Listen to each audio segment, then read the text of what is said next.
ત્યાં એ હિમાલયની અંદર જે ગંગા નદી જ્યાંથી નીકળે છે એ ગંગોત્રીથી આગળ ગૌમુખ છે. ઘણા ખરા બધા મોટા ભાગના જતા હોય તો ગંગોત્રી સુધી જાય છે. એની આગળ ગૌમુખ છે, ખૂબ આગળનો ભાગ છે, ભયંકર ઠંડી છે. તો ગૌમુખની અંદર રહીને 17 વર્ષ સુધી એને સાધના કરી છે. એ શિયાળામાં, ઉનાળામાં, ચોમાસામાં એ ભયંકર ઠંડા પાણીની અંદર એને 17 વર્ષ સુધી સ્નાન કર્યું છે. 17 વર્ષ એને બધું પોતે પત્રમાં લખ્યું છે કે મેં 17 વર્ષ સુધી કોઈ અનાજ ખાધું નથી. 17 વર્ષ સુધી ખાલી કંદમૂળ, ફળ, ફૂલ ખાઈને મેં જિંદગી વિતાવી છે. અને દિવસો સુધી ઉપવાસ, તપ, વ્રત, સંયમ, નિયમ બધા જાળવેલા છે. અનેક વખત ડોંગરેજી મહારાજની, અનેક વખત અખંડાનંદના જે ભાગવતની જે કથાઓ એને વાંચી છે. દરરોજના લાખ કરતા વધારે મંત્રોનો એને જાપ કરેલો છે. ત્યાં બીજી કોઈ પ્રવૃત્તિ નથી, બીજું કોઈ જોવાનું નહોતું, બીજી હરવા ફરવાનું હતું નહીં. તો 17 વર્ષની સાધના પછી એને સ્વામીને પત્ર લખ્યો છે કે સ્વામી, મારી ઉંમર અત્યારે 50 વર્ષથી વધારે થઈ ચૂકી છે. અત્યારે મને બીક લાગે છે કે મારો સ્વભાવ કદાચ નહીં ટળે તો મેં જેના માટે મેં સંસારનો ત્યાગ કરેલો એ ભગવાનનો સાક્ષાત્કાર મને નહીં થાય તો. એને સ્વામીને પત્ર લખેલો. સ્વામી એને પછી પત્ર પણ લખેલો. અને એ પોતે વ્યક્તિગત સત્યાનંદ સંન્યાસી એ પ્રમુખ સાહેબ મહારાજને મળવા માટે મુંબઈમાં આવેલા અને સ્વામી સાથે બેઠેલા પણ ખરા. પછી સ્વામી આપણી ઓલ ઇન વન મૂર્તિ આપેલી કે તમે મૂર્તિ રાખજો અને ભગવાનનું ભજન કરજો. પણ કહેવાનું તાત્પર્ય એટલું છે કે આ અધ્યાત્મની ભૂમિ ઉપર ઘણા બધા સાધના કરનારા ઘણા બધા લોકો અને સાચા દિલથી સાધના કરતા હોય છે. ઘણા બધા ખોટા છે એવું કંઈ હોતું નથી. ઘણા મુમુક્ષુ શુદ્ધ હોય છે, શુદ્ધ ભાવથી સાધના કરતા હોય છે. બધા જે તીર્થયાત્રીઓ કંઈ ખોટા હોય છે એવું નથી. બધા તપસ્વીઓ ખોટા હોય છે એવું નથી. મંદિરમાં જનારા બધા જ દંભી હોય છે એવું નથી. શુદ્ધ ભાવનાથી, શુદ્ધ મુમુક્ષુતાથી સંસારનો ત્યાગ કરનારા બધા સાધુઓ બગડેલા હોય છે એવું નથી. ઘણી સારી સાધના, સાત્વિક ભાવની સાધના કરતા હોય છે. પરંતુ આ માયા એવી છે, કૃષ્ણ ભગવાને ગીતામાં કહ્યું છે કે દૈવ્યેશા ગુણમયી મમ માયા દુરત્યય. આ મારી માયા એવી છે કે માયાથી તરી શકાય એવું નથી. તો એ માયા તરવાનું સાધન ભગવાન અહીં સમજાવી રહ્યા છે. પેલી વાત તો આપણે સમજાવવી જોઈએ કે મારે સ્વભાવ ટાળવા છે. અહીં દવા બતાવી છે. પણ જો આપણે ટાળવા જ ન હોય, આપણને ફાવી ગયું હોય, જે મેં વાત કરી હતી કે સોમનાથમાં જાઓ કે વેરાવળ જાઓ કે દ્વારકા જાઓ, ત્યાંના લોકોને માછલાઓની ગંધ ફાવી ગઈ છે. આપણે જઈએ તો આમ માથું ફાટી જાય, આમ થોડી વાર રહીને પસાર થાય તો આપણે નાક બંધ કરી દેવું પડે. પણ એ લોકોને માછલાની ગંધ ફાવી ગઈ છે. એમ આપણને પંચ વિશક્તિની, આસક્તિની ગંધ આપણને ફાવી ગઈ છે. આપણો કામ, આપણો ક્રોધ, આપણો લોભ, આપણી આસક્તિ, આપણી વાસનાથી આપણે ટેવાઈ ગયા છીએ. ભૂંડડાઓને જેમ ગંદકીથી ટેવાઈ ગયા છે, એ ગંદકી જોઈને આપણે ઉપકો આવે છે, પણ ભૂંડડાઓને એ ગંદકીથી ટેવાઈ ગયેલા છે. એમ આપણને આપણા સ્વભાવ ફાવી ગયા છે. આપણે કે ઘરમાં ક્રોધ તો કરવો જ પડે ને, ઘરમાં હકણા ન રહે. તું રે ને હકણો હવે. પણ આપણને એવું લાગે ક્રોધ તો કરવો જ પડે. સ્વાદ વગર તો જીવાય કેમ? કામ વગર તો જીવાય કેમ? લોભ વગર તો આ જિંદગી કેમ નહીં ચાલે? એને લીધે આપણને એને ત્યાગ કરતા ગભરાઈએ છીએ. ત્યાગ કરતા ગભરાઈએ છીએ. બીડીનો ત્યાગ થાય તો શું થશે? સિગરેટનો ત્યાગ થશે તો શું થશે એવું લાગે છે. લોકો ગભરાય છે. પરંતુ ખરેખર માણસ જે દુઃખી છે એનું કારણ શાના માટે દુઃખી છે? ઘણાને એમ લાગતું હશે કે મારા મા બાપ મને હેરાન કરે છે. ઘણાને એવું લાગતું હશે કે મારો દીકરો ને દીકરી મને હેરાન કરે છે. ઘણાને એવું લાગતું હશે કે મારા પત્ની હેરાન કરે છે. ઘણાને લાગતું હશે કે મારા પતિ હેરાન કરે છે. કેટલાકને લાગતું હશે કે વહુ હેરાન કરે છે. કેટલાકને લાગતું હશે કે સાસુ હેરાન કરે છે. કેટલાકને એવું લાગતું હશે કે જમાઈ હેરાન કરે છે. કેટલાકને એવું લાગતું હશે હારો હેરાન કરે છે. કેટલાકને એવું લાગતું હશે કે બનાવી હેરાન કરે છે. કેટલાકને એવું લાગતું હશે કે સાળો હેરાન કરે છે. કેટલાકને લાગતું હશે કે સરકારી ઓફિસર હેરાન કરે છે. કેટલાકને એવું લાગતું હશે કે મારો પાડોશી હેરાન કરે છે. પણ જો અંદરથી, ઊંડાણથી તપાસ કરશો તો આપણે કોઈ હેરાન નથી કરતું. આપણને આપણો સ્વભાવ હેરાન કરે છે. આપણો કામ, આપણો ક્રોધ, આપણો લોભ, આપણી ઈર્ષા, આપણો સ્વાદ, આપણી આસક્તિ, આપણી વાસના આપણને હેરાન કરે છે. એક દિવસ શાકમાં કદાચ મીઠું ઓછું પડી ગયું તો તમને એમ લાગતું હશે કે પત્ની મને હેરાન કરે છે. પણ તને સ્વાદ છે એનું શું? આ સ્વાદની આસક્તિ છે એ આપણને નુકસાન કરે છે. તો જ્યાં સુધી આપણામાં સ્વભાવ છે એ ટાળવાનો જો વિચાર આવે તો જ એનો ઉપયોગ કરી શકવાના છો. દુનિયામાં ઘણી બધી માથાના દુખાવાની દવા છે જેનાથી માથાનો દુખાવો મટી જાય. પણ તમને માથું દુખે છે ખબર જ ન હોય, ખબર હોય તો ટાળવાની ઈચ્છા ન હોય કે ના ચાલે તો કઈ વાંધો નહીં. ઘણા બધાને કેન્સર હોય પણ ખબર જ ન હોય. થર્ડ સ્ટેજમાં પહોંચી ગયા પછી ખબર પડે કે તને કેન્સર થયું છે, ત્યાં સુધી ખબર જ ન હોય.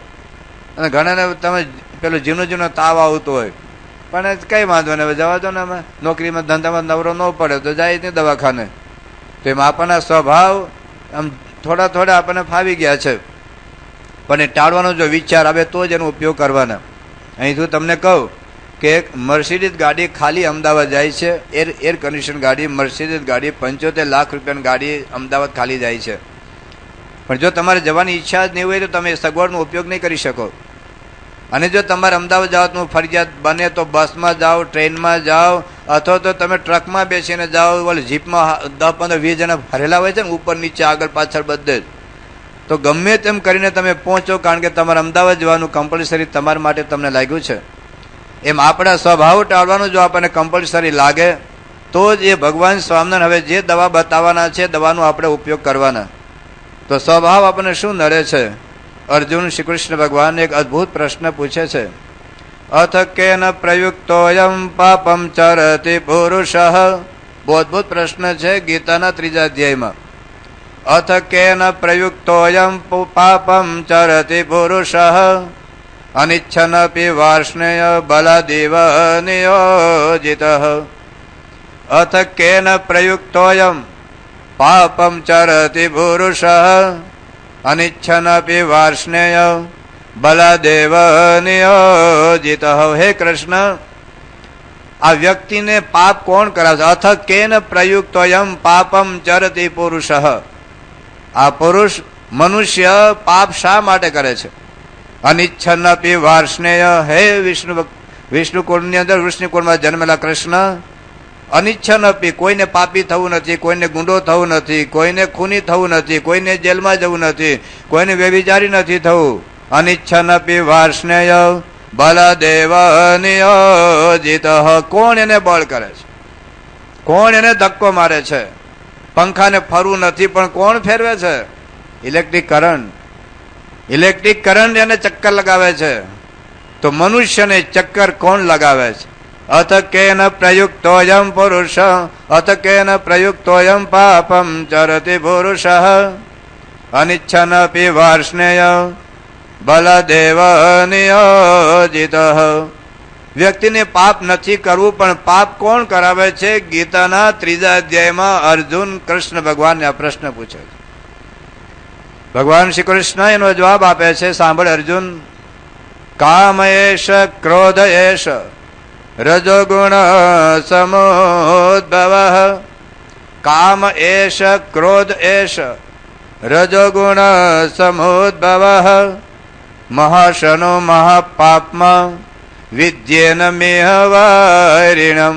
હે અર્જુન, વ્યક્તિમાં રહેલો કામ, વ્યક્તિમાં રહેલો ક્રોધ જે રજગુણમાંથી ઉત્પન્ન થયેલો છે, કામ એશ ક્રોધ એશ રજોગુણ સમોદ્ભવ. મહાશનો મહાપાપમાં એટલું બધું પેટ છે. મહાશન એ ધરાતો જ નથી. એ કામ વાસના ધરાતી ન જાતું. કામ કામાનામ ઉપભોગ્ય સામ્યતિ. યતિ રાજાએ એક ચુકાદો આપી દીધો છે કે વિષય ભોગવાથી કોઈ કાળે તૃપ્તિ થાય નથી. ભગવાન સ્વામિનારાયણ વચરામૃતમાં લખ્યું છે કે પાતાળ સુધી પૃથ્વી ફાટી છે ભાઈઓ. 2 ઘડા પાણી નાખવાથી એ પૃથ્વી નહીં ભરાય. કરોડો કરોડો કરોડો કરોડો જન્મથી વિષય ભોગવેલા છે. ન કામ કામાનામ ઉપભોગે ન સામ્યતિ. ગમે એટલા વિષય ભોગવીએ તો પણ એનો અંત આવ્યો નથી. તો કામ એશ ક્રોધ એશ રજોગુણ સમોદ્ભવ. આ રજોગુણમાંથી ઉત્પન્ન થયેલો કામ એવો છે જે મહાશનો મહા ખાનાર છે. એટલું બધું ખાય છે, એટલું બધું ખાય છે, હજુ સુધી એનું પેટ ભરાણું નથી. કામ વાસના કોઈ પણ કામ એટલે ખાલી સેક્સ નહીં, કામ એટલે કોઈ પણ વિષય ભોગવાની જે ઈચ્છા. કેટલું ખાધું છે અત્યારે બોલો. હજુ આપણું પેટ. આઈસ્ક્રીમ કેટલો ખાધો અત્યાર સુધીમાં? એમ થાય કે હવે બસ કેટલો આઈસ્ક્રીમ ખાધો, કેટલા લાડવા ખાધા, કેટલા ગુલાબજાંબુ ખાધા, કેટલી પૂરણપોળી ખાધી. હજુ અંત નથી ને હવે બસ એમ બોલો. હવે બહુ શાંતિ થઈ ગઈ છે, એનો અંત આવ્યો જ નથી. આંખથી કેટલા રૂપો જોયા છે, આંખ ને થયું ને હવે બસ એમ કેટલું જોયું છે. તો મહાશનો મહાપાપમાં ભયંકર પાપ કરાવે છે. માટે કૃષ્ણ કહે છે કે વિધ્યેનમ યહ વૈરીડમ, આ તારો દુશ્મન છે. તમારો હાળો તમારો દુશ્મન નથી, તમારો દીકરો તમારો દુશ્મન નથી, તમારા મા બાપ તમારા દુશ્મન નથી, તમારા બનવી તમારા દુશ્મન નથી, તમારા પત્ની કે તમારા પતિ દુશ્મન નથી, તમારો પાડોશી દુશ્મન નથી. તો આપણા દુશ્મન આપણા સ્વભાવ છે. આપણા સ્વભાવ આપણને દુઃખી કરે છે. અને જ્યાં સુધી આ સ્વભાવમાંથી મુક્ત ન થાય ત્યાં સુધી ગીતાના 16મા અધ્યાયની અંદર શ્રી કૃષ્ણ ભગવાન સમજાવે છે કે ત્રિવિધમ નરકસ્યેદમ દ્વારમ નાશનમાત્મનઃ, ત્રિવિધમ નરકસ્યેદમ દ્વારમ નાશનમ આત્મનઃ, કામ ક્રોધસ તથા લોભસ તસ્માત એતત્રયમ ત્યજેત. આ કામ ક્રોધ અને લોભ એ નરકના દ્વાર છે. આજે સમગ્ર વિશ્વને નરકાગાર બનાવ્યું હોય તો એ કામ દોષ છે, ક્રોધ દોષ છે, લોભ દોષ છે. દેશને કે વિશ્વને પાયમાલ બનાવ્યો હોય તો ધર્મે નથી બનાવ્યો ભાઈઓ, એ અધ્યાત્મય નથી બનાવ્યો, મંદિરોય નથી બનાવ્યો, સંતોય નથી બનાવ્યો, શાસ્ત્રોય નથી બનાવ્યો. દેશને કંગાળ અને બરબાદ, સમગ્ર વિશ્વને બરબાદ બનાવનાર હોય તો આપણા સ્વભાવ છે. સ્વભાવ છે તો નરકસ્યેદમ દ્વારમ, આ નરકનું દ્વાર છે. સમગ્ર વિશ્વને નરકાગાર બનાવ્યો. જોઈ લો આજે કામ દોષ જોઈ લો. હમણાં વિજાપુરની અંદર એક ભાઈને 10 વર્ષની આજીવનની સજા થઈ, આજીવન જેલની સજા થઈ. વિજાપુરમાં શું કારણ છે, શું પ્રશ્ન હતો ભાઈઓ? એક 5 વર્ષની દીકરી સાથે વ્યભિચાર કર્યો. એક દાદો થાય એવું છાપામાં લખ્યું છે, દાદો થાય. એક 5 વર્ષ અમને લોકો કહે છે ને કે તમે મોટા બહેનો સાથે દૂર વાંધો, પણ નાની બાળકી સાથે કેમ દૂર છો? આ જો આ વાંચ તો કરો. અને જાણો છો જન્મ ટીપણી સજા થઈ અને અમદાવાદને કેસની અંદર ફાંસીની સજા આપીશ. ફાંસીની સજા આપી છે એને એવડી હતી, એના કરતા નાની બાળકી સાથે વ્યભિચાર કરીને હત્યા કરી નાખીને ફાંસીની સજા આપી છે. દિલ્હીમાં 1 વર્ષ પહેલા સગા બાપને ફાંસીની સજા આપી. એની 15 વર્ષની દીકરી સાથે 4 વર્ષ સુધી વ્યભિચાર કરીને દીકરીને મારી નાખી. એના પત્નીને ખબર પડી ગઈ એટલે અને ફાંસીની સજા આપી 2 વર્ષ પહેલા. રાજસ્થાનની અંદર એક સરોજ નામની દીકરી, 15 વર્ષની દીકરી, એના 2 બીજા છોકરા સાથે આ નવરાત્રિના ગરબામાં સંબંધ થઈ ગયેલો અને બેની સાથેના આડા સંબંધો હતા. એના મમ્મી અને ભાઈ એને ઠપકો આપ્યો અને એ છોકરીએ એકી સાથેના 2 બહેનો, એના મમ્મી અને એના ભાઈની હત્યા કરી નાખી. 15 વર્ષની છોકરીએ રાજસ્થાનની અંદર. આજે દુનિયામાં જે હત્યાઓ થાય છે, વ્યભિચાર થાય છે, ખૂન ખરાબી થાય છે, એનું કારણ આ 3 છે: કામ, ક્રોધ અને લોભ. મેં થોડાક દિવસ પહેલા વાત કરી કે રાજકોટની અંદર નવરાત્રી વખતે 3 ખૂન થયેલા. 3 ખૂન નવરાત્રી વખતે થયેલા. આનું કારણ આ કામ છે, ક્રોધ છે, લોભ છે. આજે ત્યાં નેપાળમાં સગા દીકરે પોતાના 6 જણાને મારી નાખ્યા મા બાપને. કારણ શું છે? કામ. કામ. દીકરો બાપનું ખૂન કરે, દીકરો માનું ખૂન કરે, ભાઈ ભાઈનું ખૂન કરે. કારણ શું છે? ક્રોધ. આજે દુનિયાની અંદર કરોડો કરોડો રૂપિયાના કૌભાંડો ચાલે છે. કામ શું છે? લોભ.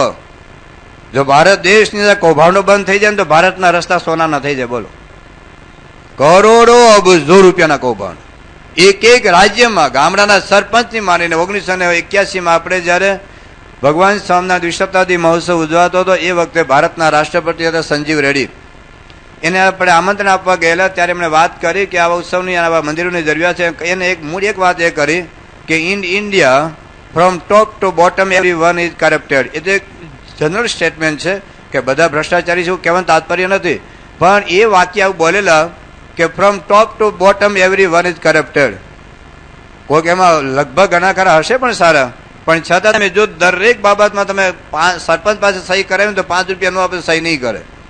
એ સરપંચ હોય, તમે ટેબલ ઉપર ફાઇલ અહીંથી અહીં મુકાવવાનું હોય તો 25,000 આપો ત્યારે ફાઇલ આ ટેબલ ઉપર આ ટેબલ ઉપર જાય, નહીં તો તમે ધક્કા ખાતા કરો. તો આજે કરોડો કરોડો રૂપિયાના કૌભાંડો આપણા ભારતના અબજો રૂપિયા સ્વિટ્ઝરલેન્ડની બેંકમાં પડ્યા છે. આવડા જતો રહેતી ત્યાં પડ્યા છે, ત્યાં ભૂત થઈને ત્યાં જશે જોવા કે મારા પૈસા કયા ખાના મૂક્યા છે. જો આ બધું તો આ લોભને લીધે મેં વાત કરી કે 4,000 કરોડના દવાના કૌભાંડો. આ દુનિયામાં અનેક બાબતના જે અનાચાર, દુરાચાર, અપ્રામાણિકતાનો જે ધંધા થાય છે, મૂળ કારણ લોભ છે. માણસને ખાવાનું ખોટી ગયું છે, ખાવાનું ખોટી ગયું છે, પણ નહીં, એને સારી ગાડી જોઈએ છે, સારો બંગલો જોઈએ છે. અરે પેટ ભરાય એટલું તો તમને મળી જ રહે છે ભાઈઓ. ભગવાન એટલું તો આપી રહેવાના છે, પણ સ્ટેટસ જોઈએ છે. એટલે વધુ કમાવા માટે શું ન કરવાનું કરે છે. એક જીવના જોખમ માટે બિનજરૂરી ઓપરેશન કરે છે.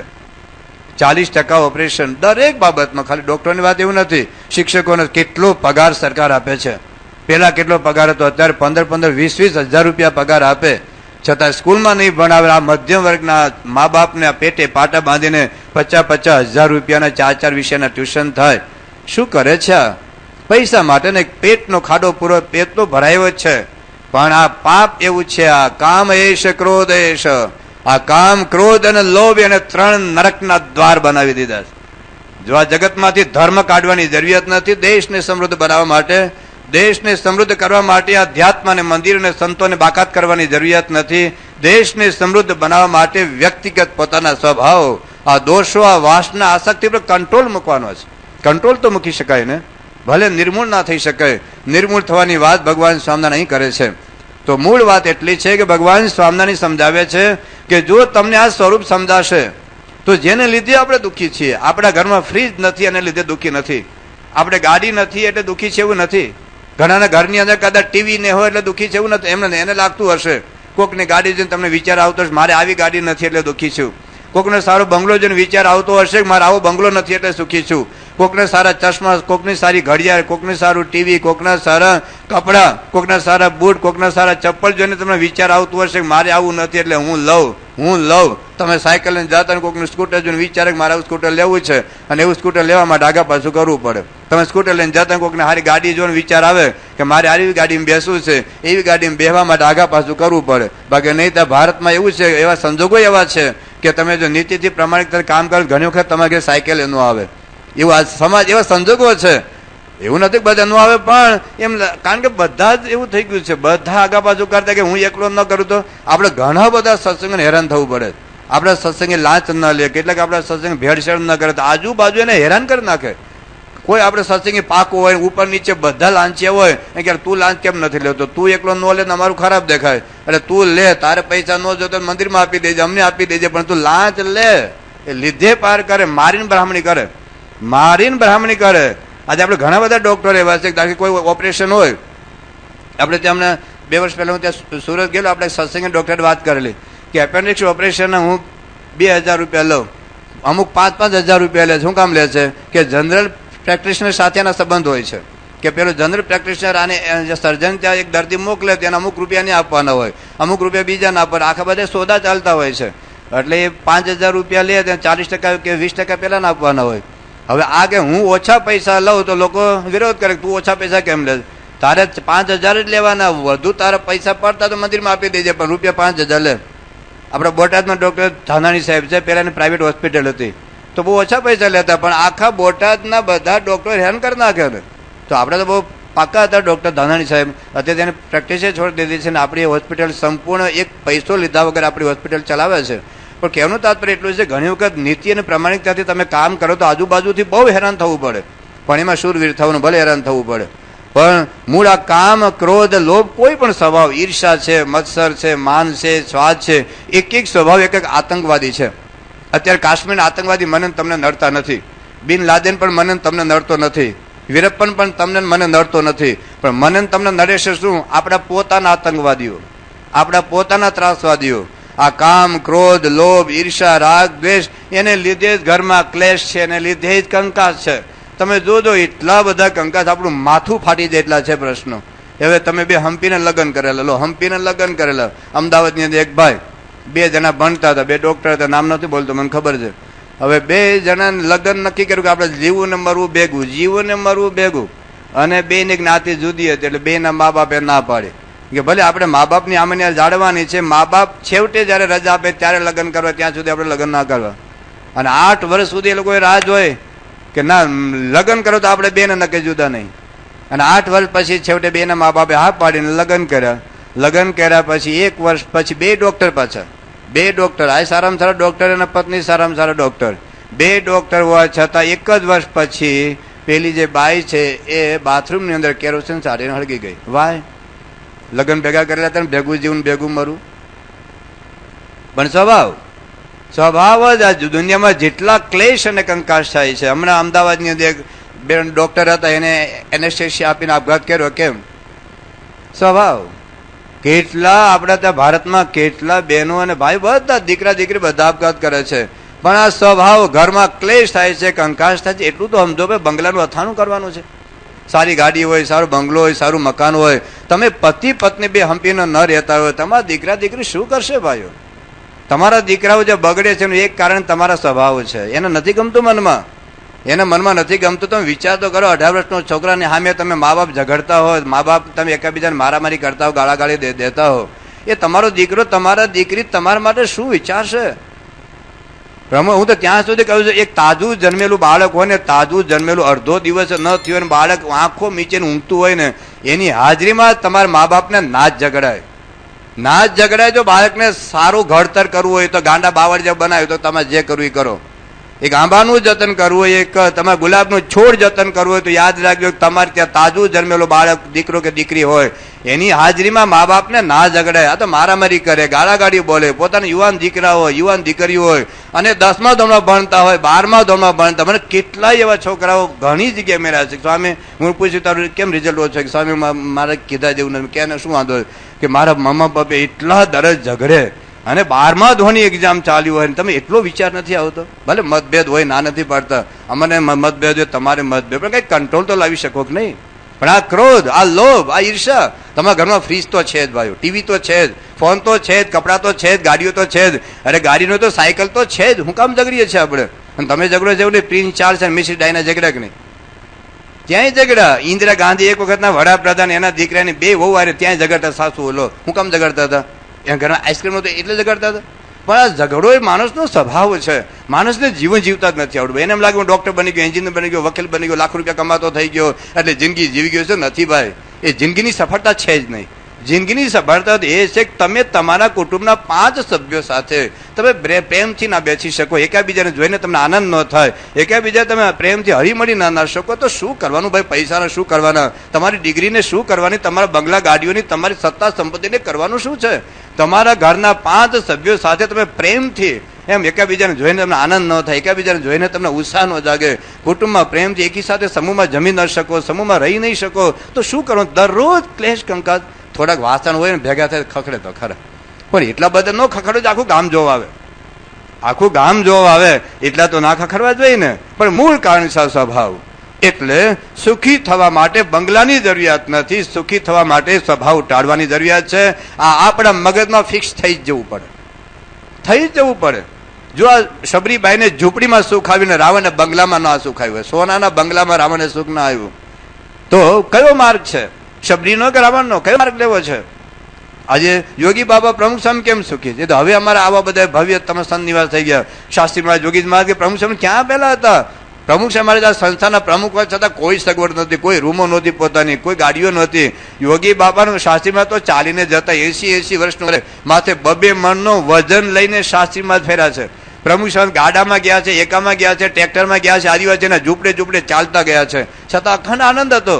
અને અમે કદાચ એર કન્ડિશન ગાડીઓમાં ફરીએ ને, પણ જો અમે અમારા સ્વભાવ ના ટાળે તો અમે સુખી ના થઈએ.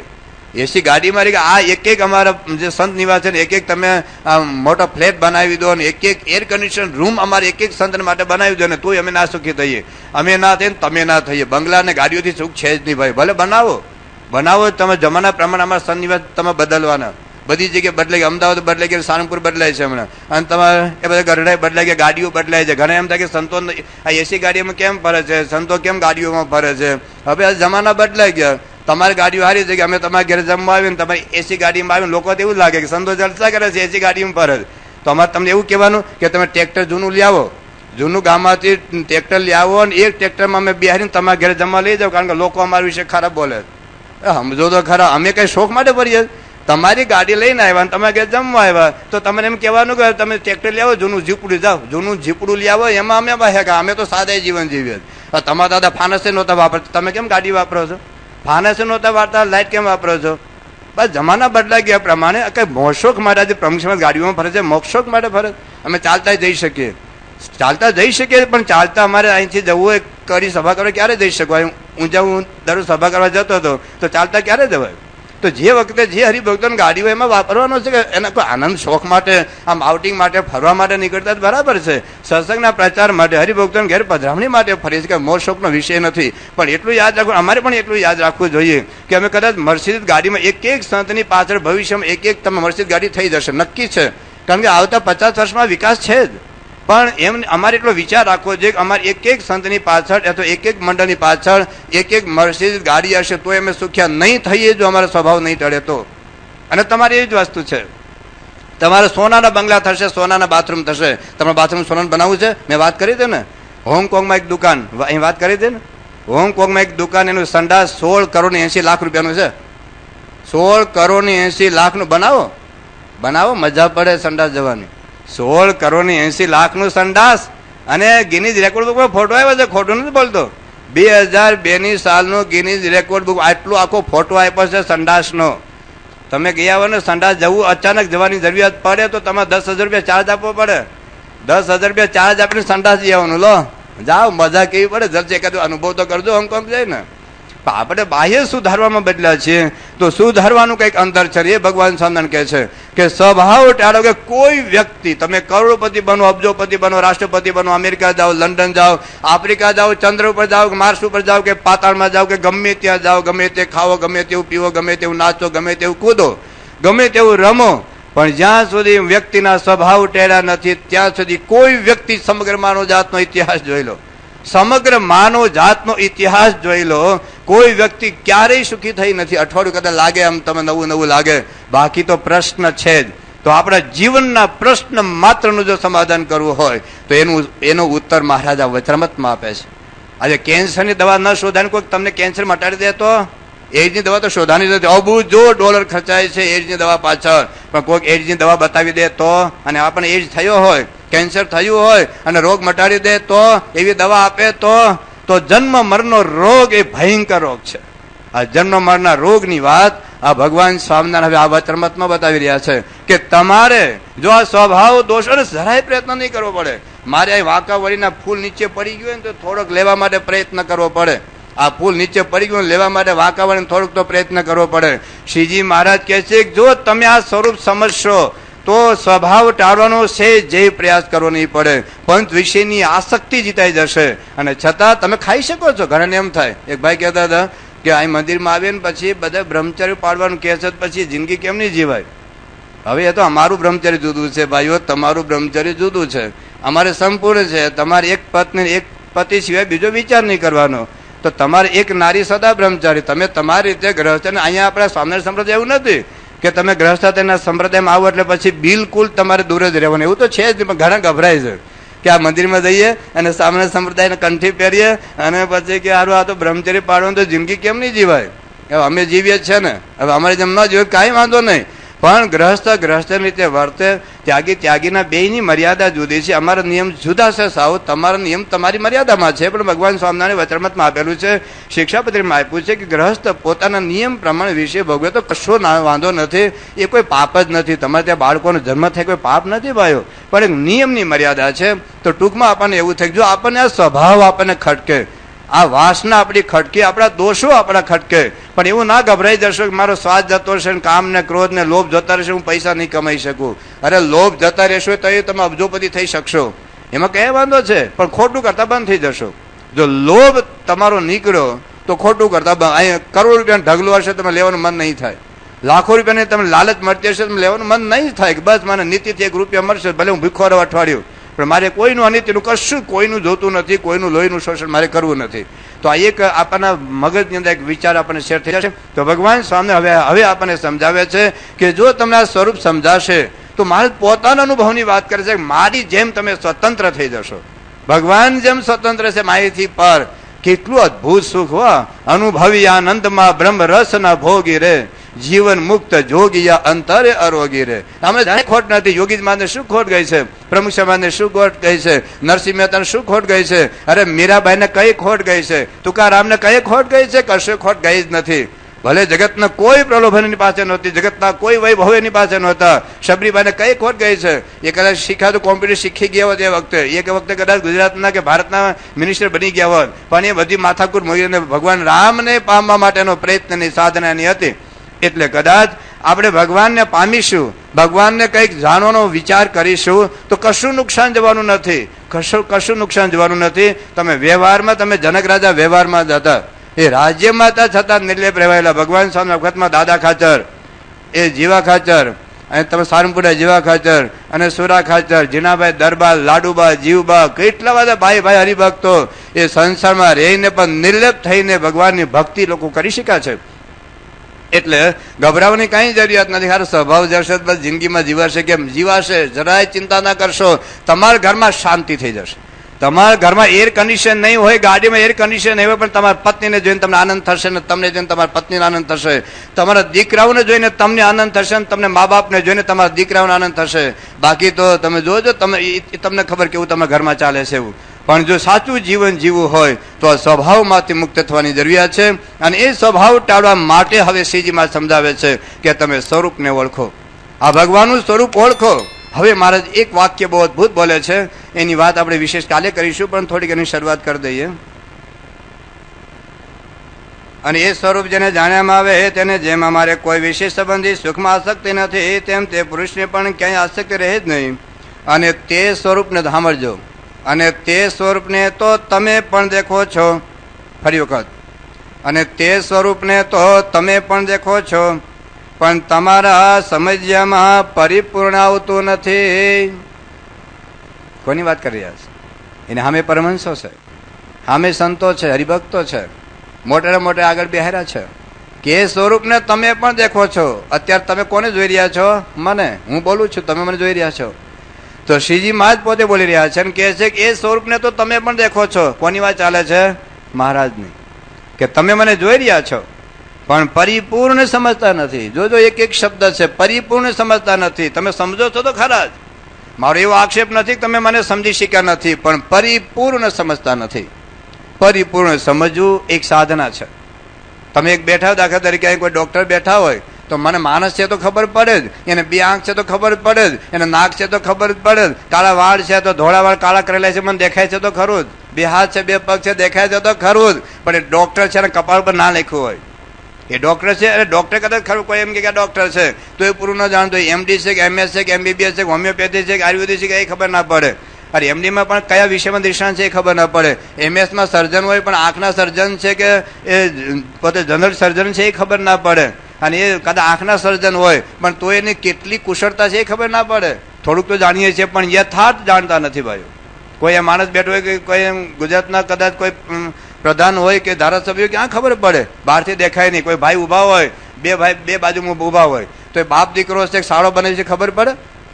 કઈ તો ઓળખો તો બે માણસ છો, પણ પરિપૂર્ણ ઓળખતા નથી. પરિપૂર્ણ ઓળખતા નથી. એક નાનો બાળક હોય ને કરોડ રૂપિયાનો ચેક હાથમાં પકડે બોલ કે આ કરોડ રૂપિયાનો ચેક છે, એ બોલે ખરો કે કરોડ રૂપિયાનો ચેક છે બોલે, અને કે તું ખિસ્સામાં મૂકી દે તો ખિસ્સામાં મૂકી દે, અને ચોકલેટ આપો તો પાછો પણ આપી દે તો પાછો આપી દે.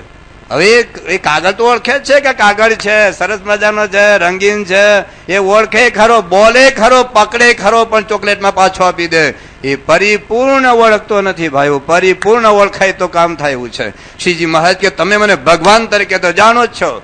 20 લાખ લોકો સ્વામિનારાયણ ભગવાન તરીકે માનતા હતા, 2000 સાધુઓ ભગવાન તરીકે શ્રીજીને સ્વીકારતા હતા, અને એટલે 108 પ્રકરણમાંથી પસાર થઈ ચુક્યા છે. ભગવાન સ્વામિનારાયણ એક આજ્ઞા લોપી નથી, અને છતાં મહારાજ આવી એક તાળ ઉપર આવીને ઉભા છે અને કહ્યું, સ્પષ્ટ કહ્યું છે કે તમે મને જેવો સમજો છો એવું સમજતા નથી. અને જો સમજો, તમે જે ભગવાન યથાર્થ સમજો. હનુમાન રામને યથાર્થ ઓળખતા હતા તો 9 લાખનો હાર ફેંકી દીધો. આપણે ગુટકા ફેંકતા નથી કારણ કે આપણે રામને ઓળખ્યા નથી. કૃષ્ણ ભગવાનને ગોપીઓ યથાર્થ ઓળખી ગઈ હતી તો કૃષ્ણ ભગવાન બોલ્યા કે જ્યારથી કૃષ્ણનો ચરણ સ્પર્શ કર્યો છે ત્યારથી જગતનું સુખારું ઝેર થઈ ગયું છે. આપણે કૃષ્ણના જન્મ દિવસે જુગાર મૂકતા નથી, તમાકુ મૂકતા નથી. વિચાર કરો તો કૃષ્ણ ભગવાનને ગોપીઓ સાચા અર્થમાં ઓળખી ગયેલી. તો આપણને જેટલું પ્રગટ ભગવાનનું સ્વરૂપ ઓળખાય, જેટલું આપણને સ્વરૂપ ઓળખાય, પરિપૂર્ણ જો ઓળખાય તો જીવમાંથી જગત એક ઝાટકે નીકળી જાય. આજે હું એમ કહેતો હોય કે હું પ્રમુખ સ્થાન ઓળખી ગયો છું, હું એમ કહેતો હોય કે હું સ્વામિનારાયણ ભગવાન ઓળખી ગયો છું, વાત જુદી છે. ઓળખવું એ કોઈ ખેલ નહીં ભાઈઓ. કાલે બોલો પેલા નાટક વાળા કહેતા હતા ને, એ કોઈ ભિખારી નથી બાવડું પકડે, તાર બાપનો નોકર નહીં કે તમે બતાવી આર્યા ભગવાન એમ. કાલે પેલો સારું બોલતો હતો પેલા દરબાર અહીં બેઠા છે કે નહીં પાઠક. પણ એ સાધના છે ભગવાનને પામવાની. કે બહુ સરસ બોલતા, એક એક વાક્ય મીરા થવું પડે ભાઈઓ, નરસિંહ મહેતા થવું પડે, હોમાઈ જવું પડે ભગવાનને પામવા માટે. એક ડિગ્રી મેળવવા માટે 20 વર્ષ સુધી હોમાઈ જવું પડતું હોય તો ભગવાનને પામવા માટે સાક્ષાત્કારની ભૂમિકાઓ જુદી છે. તો એ સ્વરૂપ જો ઓળખાઈ જાય, જો મને ખરેખર ઓળખાઈ ગયો તો મારા જીવમાંથી સ્વભાવ નીકળી ગયેલા હોવા જોઈએ. અને જો નથી નીકળ્યા તો હું વર્ષો સુધી આવ્યા, 1 મહિનો તો શું 25 વર્ષ સુધી મધ્યનું 13મું નિરૂપણ કરું તો મને પ્રમુખ સ્વામી સ્વરૂપ ના પણ ઓળખાયું હોય, શ્રીજીમાનું સ્વરૂપ ના પણ ઓળખાયું હોય. સ્વરૂપ ઓળખવું કોઈ બોલવાનો વિષય છે જ નહીં. સ્વરૂપ ઓળખવું એ કોઈ બોલવાનો વિષય છે જ નહીં. અંતરની પ્રતીતિ છે, અને અંતરની પ્રતીતિ હોય તો કદાચ બોલતા ના પણ આવડે. અંતરની પ્રતીતિ હોય તો એક શબ્દ બોલતા ના આવડે, કોઈ નિરૂપણ કરતા ના આવડે. અંતરની પ્રતીતિ જુદી છે, જગતના રાગ નીકળી જાય. તો મહારાજ કહે છે કે તમે મારું પરિપૂર્ણ સ્વરૂપ સમજતા નથી, તો પરિપૂર્ણ સ્વરૂપ સમજવું